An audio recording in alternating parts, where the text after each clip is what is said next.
नमस्कार दर्शक बंधु शुभ सकाळ। आज हूँ 1 तारिख अगस्ट मास गुरुवार। चलतु जाना देश विदेशर किसी बचा बचा गुरुत्वपूर्ण खबर।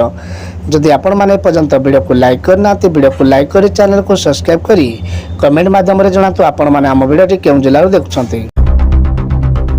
बेबे पाणीपागरु जा सूचना मिलुछि प्रबल वर्षा नहीं 21 जिला को येलो वार्निंग। राज्य में जारी रही वर्षा और 3 दिन वर्षा भिजिब सारा राज्य। झारखंड यार पार्श्ववर्ती अंचल उपरी रोकथिबा घूर्णिबलय सह मौसुमी ट्रैप लाइन सक्रिय रही। यार प्रभाव में आज राज्य में बढ़ वर्षा। तेबे आज और आसंता काली प्रबल वर्षिबार संभावना रही। एणिकी मिल 3500 टंका भत्ता। मोहन सरकार बजेट रे नेले बड़ निष्पत्ति। मोहन सरकार निजर प्रथम साधारण बजेट घोषणा करछंती।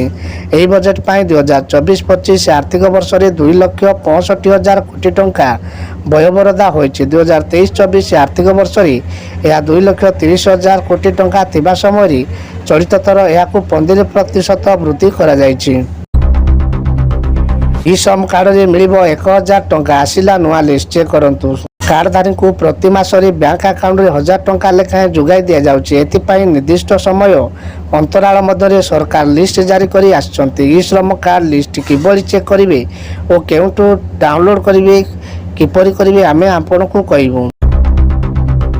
राशन कार्डधारी खुशी खबर। एणिकी एमाने 450 टंका पाइबे एलपीजी गैस सिलेंडर। निर्वाचन समय भोटर आकर्षित करने दल को प्रतिश्रुति देवा स्वाभाविक। पर क्षमता को आसवा दल माने सरकार गठन पर दि जाइथिबा प्रतिश्रुति सरकार करने को कठिन परिश्रम करुछंती। कालिटो जोरदार धरपकड़। लाइसेंस नथिले एबे गणिबे फाइन। नाबालक गाड़ी चालक उपरे लगाम लगाउछंती राज्य परिवहन कर्तृपक्ष। सोमवार ठारू राज्यव्यापी धरपकड़ आरंभ होईछि। 2 दिन में धरा पड़िछंती 334 नाबालक चालक। एहासह 138 गाड़ी जबत करिछि एसटी।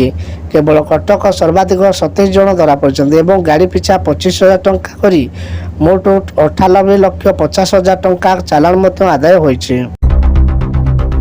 एणिकी घर तैयारी करबा आउरी सहज। लुहा रड और सीमेंट बस्ता सस्ता है। देखंतु आपनक सहर केते रेट रही। प्रति वर्गफुट निर्माण मूल्य अनेक कारर उपर निर्भर करे। जेपरिक स्थान, निर्माण गुण, व्यवहृत सामग्री और श्रमिक मानकर वेतन बजारी विमुद्राकरण हेतु लुहा और सीमेंट मूल्य ह्रास पाइछि।